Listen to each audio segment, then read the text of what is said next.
রাজ্যে যে সকল বনজ সম্পদ রয়েছে সেগুলিকে কাজে লাগিয়ে আত্মনির্ভর হতে হবে।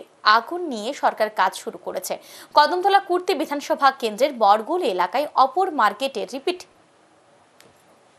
রাজ্যে যে সকল বনজ সম্পদ রয়েছে সেগুলিকে কাজে লাগিয়ে আত্মনির্ভর হতে হবে। আগুন নিয়ে সরকার কাজ শুরু করেছে। কদমতলা কুর্তি বিধানসভা কেন্দ্রের বরগুল এলাকায় আগর মার্কেটের ভিত্তিপ্রস্তর স্থাপন করে কথা বলেন মন্ত্রী টিঙ্কু রায়। অবশেষে উত্তর জেলার বাসিন্দাদের দীর্ঘদিনের দাবি পূরণ হতে চলেছে। বৃহস্পতিবার এক অনুষ্ঠানের মধ্য দিয়ে ৫৪ কদমতলা কুর্তি বিধানসভা কেন্দ্রের বরগুল এলাকায় আগর মার্কেটের ভিত্তিপ্রস্তর স্থাপন করা হয়। আগর মার্কেটের ভিত্তিপ্রস্তর স্থাপন করেন মন্ত্রী টিঙ্কু রায়।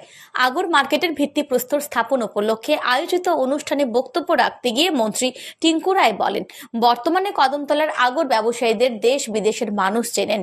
রাজ্য সরকার চেষ্টা চালাচ্ছে আগর চাষীদের জীবন মান উন্নয়ন করার জন্য। রাজ্যে যে সকল বনজ সম্পদ রয়েছে সেগুলিকে কাজে লাগিয়ে আত্মনির্ভর হতে হবে। আগর নিয়ে সরকার কাজ শুরু করেছে। আগর চাষিরা যেন তাদের আগর বাজারজাত করতে পারে তার জন্য আগর মার্কেট নির্মাণের উদ্যোগ গ্রহণ করা হয়েছে।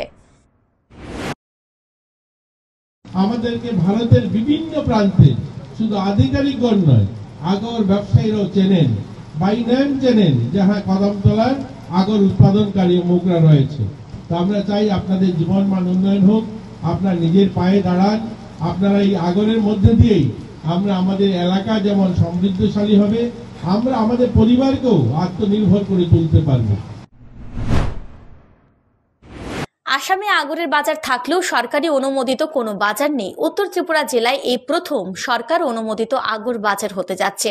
রাজ্য সরকারের পরিকল্পনা রয়েছে আগামী অর্থবর্ষে বেশ কিছু আগরের বাগান করার পাশাপাশি আগর চাষীদের দক্ষতা বৃদ্ধি করা, আগরের গুণমান পরীক্ষা করা ও প্যাকেটজাত করার ব্যবস্থা করার পরিকল্পনা রাজ্য সরকারের রয়েছে বলে জানান মন্ত্রী টিঙ্কু রায়। এবং ত্রিপুরা সরকারের এরকম পরিকল্পনা রয়েছে এই আগামী ফাইন্যান্সিয়াল ইয়ারে অনেকগুলো আগরের প্ল্যান্টেশন করা, আগরের যারা কাজ করছেন তাদের স্কিল আপগ্রেড করা বা সেটাকে কোয়ালিটি সার্টিফাই করার ব্যবস্থা করা, প্যাকেজিং এর ব্যবস্থা করা এবং সেগুলোকে বাজারজাত করা, এইরকম পরিকল্পনা রয়েছে।